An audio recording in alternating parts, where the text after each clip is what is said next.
ఈ గజ్వాయ్ హింద్ కాన్సెప్ట్కి ఇండియాలో ఎలాంటి ప్లాన్ అంటే, మనకి హిందువులకి ఈ విషయాలు తెలియదు. వాళ్ళు ఏంటంటే ప్లాను, మొత్తం జనాభా సంఖ్యను పెంచేసి, రేపు ఓటు హక్కుది కదా, డెమోక్రసీ కదా, రేపు ఇవాళ మనం పావర్టీలు అంటే పేదరికం అనుభవించిన రేపు రాజ్యాధికారం అందుకుంటాం మనం. కాబట్టి జనాలు ఎక్కువనండి. ఇంకోటి, వాళ్ళకి ఏజ్ లిమిట్స్ కూడా తక్కువ, 15 ఏళ్ళకే 12 ఏళ్ళకే పెళ్లి చేసుకోవడానికి రూల్ ఉంది వాళ్ళకి. ఇప్పుడు హేమంత విశ్వ శర్మ అస్సాంలో వాళ్ళకున్న ఆ ఇస్లామిక్ మ్యారేజ్ యాక్ట్ని రద్దు చేశాడు. నేను చైల్డ్ మ్యారేజ్ యాక్ట్ని నేను సపోర్ట్ చేయను, నా జీవితం, నా ప్రాణం, నా ఒంట్లో ప్రాణం ఉన్నంత వరకు నేను మళ్ళీ దీన్ని రానివ్వను అని చెప్పని నిన్ననే క్యాన్సిల్ చేశాడు. 1935లోనే ఇస్లామిక్ మ్యారేజ్ యాక్ట్ ఉందంట. అంటే చూడండి, బ్రిటిష్ వాళ్ళు ఎన్ని రకాల ముళ్ళు తయారు చేసిపోయారో మన దేశంలో.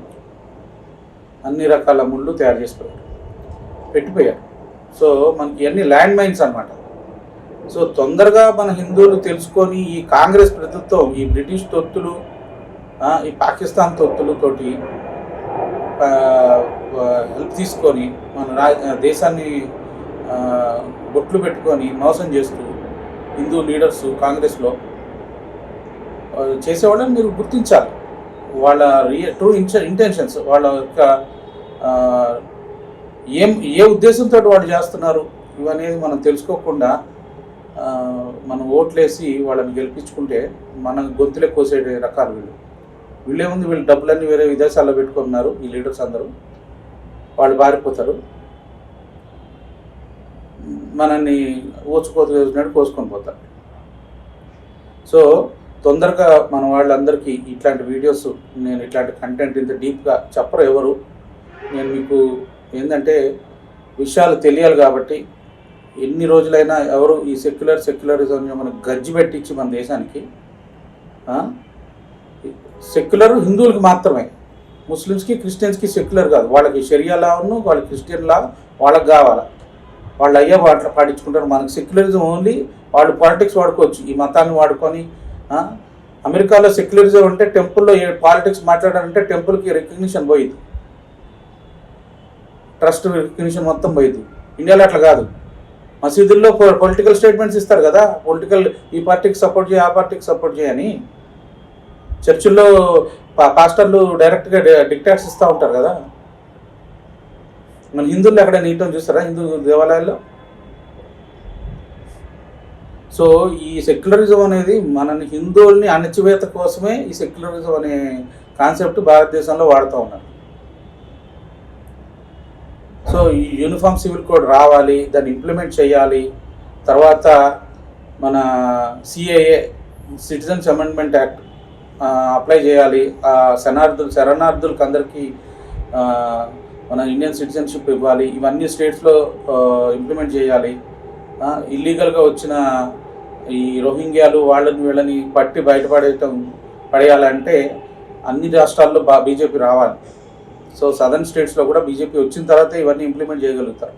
కాబట్టి మీరందరూ మీ ఫ్యామిలీ గ్రూప్స్లో, మీ ఫ్రెండ్స్ గ్రూప్లో ఈ వీడియోని ఫార్వర్డ్ చేసి అసలు మనకి హిందువులకు జరుగుతున్న అన్యాయం గురించి చెప్పాలి. ఎంత డేంజరస్ సిచ్యువేషను మీరు చూస్తూ ఉంటే పుట్టగొడుగులాగా పెరిగిపోతూ ఉన్నారు. ఒక్కొక్క ఇంట్లో 30 మంది 40 మంది అసలు వాళ్ళని తప్పు ఆరబెట్టిస్తూ ఉన్నారు.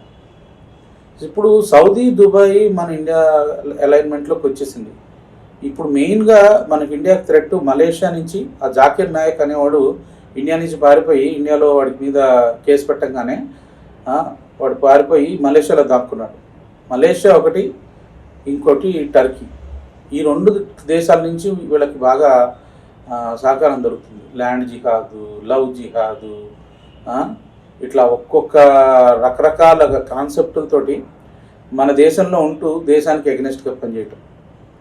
ఈ దరిద్రుడైన ఈ కాంగ్రెస్ ప్రెసిడెంట్ రాహుల్ గాంధీకి సపోర్ట్ చేస్తూ మన దేశాన్ని సర్వనాశనం చేయాలని వీళ్ళు అన్ని రకాలుగా ప్లాన్స్ చేస్తున్నారు.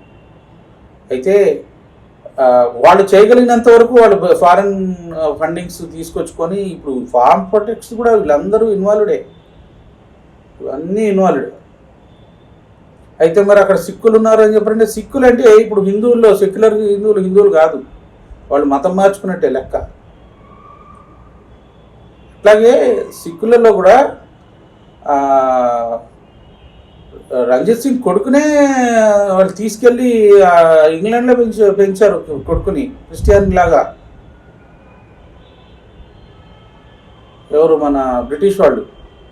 సో ఈ విధంగా వాళ్ళు పెట్టిన బీజాలు ఇట్లా కల్పవృక్షాల్లాగా తయారైనవి, పెద్ద వృక్షాల్లాగా తయారయ్యి వీళ్ళందరూ ఇట్లా చేయటం. ఒక్కొక్కటి దగ్గర ఐఫోన్లు, ట్రాక్టర్లు, మెర్సిడీస్ బెంజ్లు. వాళ్ళంట ఫార్మర్స్ అంట.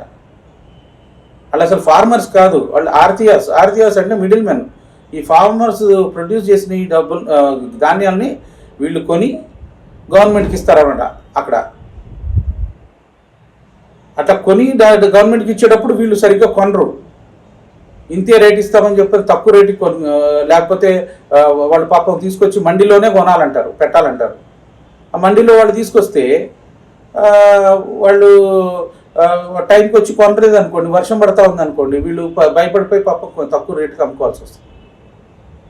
వీళ్ళు మాత్రం గవర్నమెంట్కి వాళ్ళు ఎంఎస్పి రేటు, అంటే వీళ్ళు ఎంత కొనుక్కునేది సంబంధం లేదు, వీళ్ళు మాత్రం గవర్నమెంట్ అగ్రీ చేసిన రేటుకి వీళ్ళు అమ్ముకుంటారు. ఈ మధ్యలో వీళ్ళు బాగా దోచుకొని తింటున్నారు ఫార్మర్స్. సో ఇంకోటి, పంజాబ్లో ధాన్యం ఎక్కువ రేటు, గవర్నమెంట్ రేటు. అదేంది? మన దేశంలో ఒక్కొక్క స్టేట్లో ఒక్కో రేటా? మరి అట్లాగే ఉంది.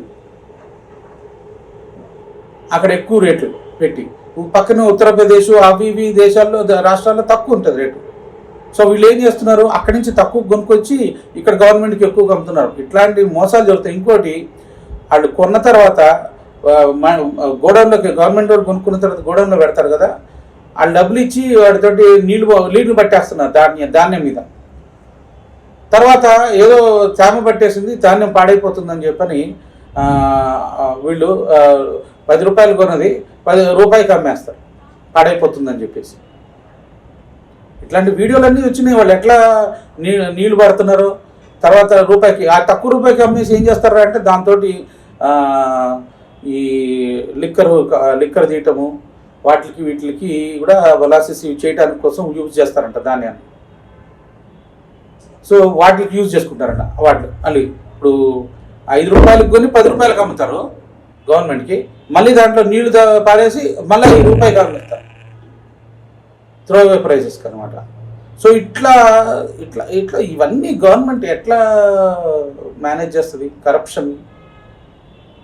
అందుకనే ఫార్ములాస్ తీసుకొచ్చి డైరెక్ట్గా మీరు వాళ్ళకి ఈ రీటైల్ స్టోర్ వాళ్ళకి డైరెక్ట్గా మధ్యలో వాళ్ళందరినీ తీసేసి రీటైల్ స్టోర్ వాళ్ళు డైరెక్ట్గా వాళ్ళు కొనుక్కునేటట్టుగా, వాళ్ళు ఏదేమంటే ఏ ధాన్యం ఏమంటే అది వేసి పండించిస్తే వాళ్ళు ముందే అగ్రీ చేసిన ప్రైస్కి మీరు అమ్ముకోవచ్చు, మధ్యలో వీళ్ళు ఎవరు తినకుండా అని చెప్పని మంచి లాస్ తీసుకొస్తే, లాస్ట్ టైము ఈ కాంగ్రెస్, ఈ ఆప్ పార్టీ వీళ్ళందరూ గొడవ చేసి ఎలక్షన్స్ ముందు